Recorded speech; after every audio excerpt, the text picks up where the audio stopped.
Alors bonjour à tout le monde. Alors aujourd'hui, j'ai le plaisir de vous présenter une organisation internationale qui a déjà fait ses preuves au Nigeria, où ça a commencé, et qui a commencé aujourd'hui à travers toute l'Afrique entière à changer la vie de milliers de personnes. J'ai nommé Helping Hands International, qui veut simplement dire en français, donc, les mains qui aident. Alors en abrégé, ça fait H2I, comme vous pouvez le voir donc sur le logo de cette organisation. Alors, c'est quoi Helping Hand International? Helping Hand International, tout simplement, est une organisation internationale à caractère humanitaire qui a été lancée depuis 2009 en Philippines. Le but même de cette organisation est de venir en aide à des personnes grâce aux membres de cette organisation. Alors, cette organisation est basée en Philippines, où il y a le siège international, et ils ont bien voulu tout simplement en 2013 lancer ce projet-là aussi en Afrique. Et ça a commencé par le Nigeria. Aujourd'hui, le Nigeria abrite le siège régional Afrique de cette organisation. Alors, à côté du Nigeria, nous avons donc plusieurs centres régionaux à travers plusieurs pays où l'activité donc est développée. Donc, nous avons un centre régional au Ghana, un centre régional au Cameroun, un centre régional au Gabon, et nous venons d'avoir donc un centre régional en Côte d'Ivoire, à André, des ministres de 81-82. Alors, qui a lancé ce projet-là? Alors, H2I a été lancé tout simplement par une dame, Madeline Menda McElvis, c'est la fondatrice donc, de Helping Hands International. Sur la première image, donc, vous pouvez l'apercevoir donc, au siège international. Et sur la seconde image, une image qui montre simplement le jour où elle est arrivée, où elle a foulé les pieds du Nigeria pour le lancement de H2I au niveau du Nigeria. Alors, pour la petite histoire, Madame Louise Menda est une femme qui a connu la pauvreté depuis le bas âge. Depuis le bas âge, elle devait vendre sur les trottoirs pour pouvoir aider sa famille. Et elle a reçu l'aide tout simplement d'un philanthrope, d'un Américain qui a pris sur lui de la scolariser, de l'envoyer aux États-Unis où elle a fait ses études. Et à la fin de ses études, donc, elle est devenue une très grande femme d'affaires et elle avait tout simplement un rêve. Elle avait un rêve, celui de créer une ONG qui viendra tout simplement en aide aux personnes qui seraient dans les mêmes conditions qu'elle au départ. Et donc, elle a pensé l'idée de la création de son ONG qui est H2I. Mais au départ, H2I était seulement destiné à la Philippine. Alors, elle s'est dit tout simplement que généralement, ces ONG-là sont un peu limitées dans les actions. Pourquoi? Parce qu'elles ne sont pas véritablement autonomes. Elles ne peuvent pas donc mener à bien les différentes activités. Alors, Lise Menda va simplement réfléchir et elle veut ajouter au service que propose cette ONG-là un plus qui va permettre à l'ONG d'être financièrement indépendante et de mener à bien les différents services qui veulent porter donc à la connaissance de tous les membres. Et pour que cela se fasse, elle va simplement rentrer en partenariat avec un docteur, le docteur Ramiel Policapio, un homme d'affaires, un dentiste qui a une expérience véritablement dans la mise en place des plans de rémunération. Et c'est ce monsieur-là, tout simplement, qui va ajouter quelque chose de particulier au service proposé par H2I. Il va ajouter un plan d'affaires attrayant qui va permettre aux membres de H2I de bénéficier des services, mais aussi d'un plan de revenus complémentaire. Et à partir de là, vous allez être d'accord avec moi que les gens seront véritablement motivés à démarrer le projet avec H2I et dès lors, les services proposés par H2I vont aller au-delà des frontières de la Philippine. Voici un peu donc les personnes qui sont à la base donc de cette organisation. Alors, quels sont les services proposés par H2I? Alors, H2I met à la disposition de ses membres plusieurs services.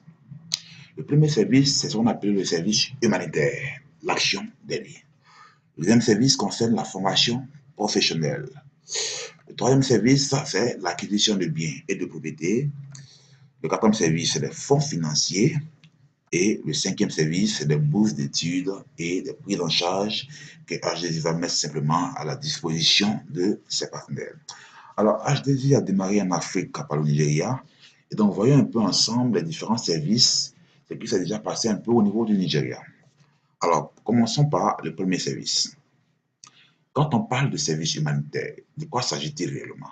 Alors, c'est les actions que les membres de HDJ vont mener vers des personnes qui sont dans le besoin, donc des personnes démunies. Donc, grâce au soutien financier que les membres ont perçu de l'organisation, ils vont venir en aide à des personnes démunies. Donc, ils vont venir en aide à des accidentés, à des démunis.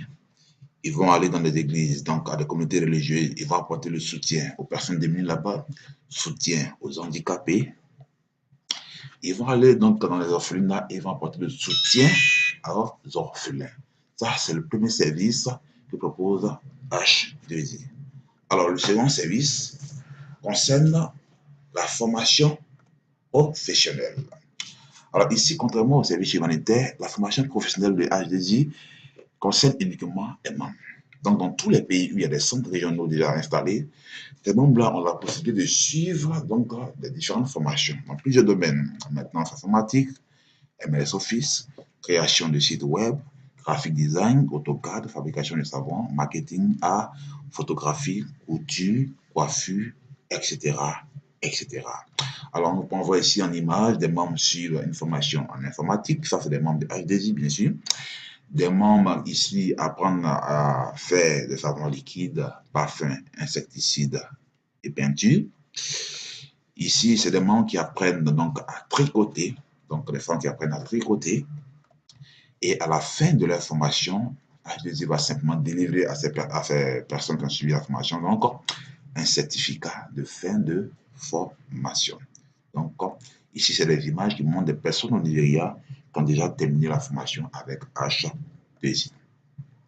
Alors, troisième service proposé par notre organisation, c'est l'acquisition de biens et de propriétés. Ici, en tant que membre de HDJ, dans l'évolution de votre carrière avec cette organisation, vous avez des biens matériels à avoir. Et ça commence d'abord par un ordinateur portable HP ou bien un iPad, c'est optionnel. Après, vous avez une Hyundai Elantra. Après la Hyundai, vous avez une 4x4 X35 et vous terminez par une villa. Ça, c'est l'acquisition des biens, de services et propriétés. Alors, le quatrième service concerne donc les fonds financiers. Ici, chaque membre de HDJ peut avoir des prêts. Et ces prêts-là vont jusqu'à 44 000 $ sans intérêt et remboursables sur une année. Donc, des prêts qui vont ici jusqu'à 22 millions de francs CFA. Et donc, ici en image, vous pouvez voir des membres de HDJ qui ont reçu donc des chèques de la part de l'entreprise, des chèques de 3 000 $, environ 1 500 000 francs CFA. Alors, le dernier service donc mis à la disposition des membres ici, c'est les bourses d'études et les prises en charge. Alors, en image, vous pouvez apercevoir donc un handicapé recevant ici une prise en charge de la part de notre organisation. Et vous avez aussi donc des enfants, des enfants donc en Philippines, au Nigeria déjà, qui ont déjà reçu, donc qui ont déjà bénéficié ici de bourses d'études de la part de cette organisation. Il faut souligner que généralement les bourses d'études de HDJ, c'est des prises vont du primaire à l'université. Donc, il y a plusieurs types de bourses d'études. Donc, c'est les images ici qui montrent des personnes au niveau du Nigeria qui ont déjà reçu donc les bourses d'études et les prises en charge.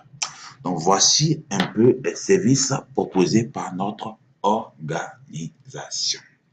Alors, HDJ, ne voulant pas donc faire la publicité donc, de ces différents services-là à la télévision, à la radio, ou bien dans les médias que nous connaissons, elle va laisser donc la latitude donc à ses membres de pouvoir faire publicité de ses services. Mais pour que ces membres-là donc soient motivés, soient encouragés à faire cette promotion-là vers leurs amis, connaissances et proches, elle va simplement relier aux différents services qu'elle propose une opportunité financière. Et donc, quand vous démarrez le projet avec HDJ, vous allez travailler avec une organisation internationale. Et par rapport à ce travail-là, vous avez ici un profil de carrière. Vous allez démarrer le projet d'abord en étant d'abord un membre associé. Ça, c'est la première étape de votre carrière, donc au stage 1. Quand vous terminerez le stage 1, vous deviendrez un membre master stage 2, après un membre super master, un membre ministre, un membre premier ministre, et vous terminerez votre carrière en devenant un membre directeur à HDJ. Alors, ce qu'il faut savoir ici, c'est que chaque étape ici à HDJ est proportionnelle à un niveau de gain financier ou à un niveau de gain, matériel. Alors, pour démarrer le projet pour être membre de H2I, cela passe d'abord par une inscription, pas une adhésion. Mais ici, l'inscription à H2I est considérée comme un don que chaque membre de l'organisation désire fait pour aider H2I à atteindre sa vision qui est d'aider. Et ici, donc, l'inscription à H2I est unique et elle coûte 30 000 francs CFA. Vous devenez membre donc à H2I en soutenant le projet avec 30 000 francs CFA. Alors voici un peu la première partie donc de notre présentation. Dans la seconde partie, je vais vous détailler maintenant étape par étape, puisque désormais, après votre inscription, vous êtes désormais membre. Vous allez maintenant bénéficier du plan d'affaires, d'une opportunité financière. Donc dans la deuxième partie de notre présentation, nous allons détailler les différents gains que chaque membre à H2I va générer en fonction des différentes étapes qu'il va franchir dans l'activité. Alors, tout à l'heure pour la deuxième partie de notre présentation. Je vous remercie.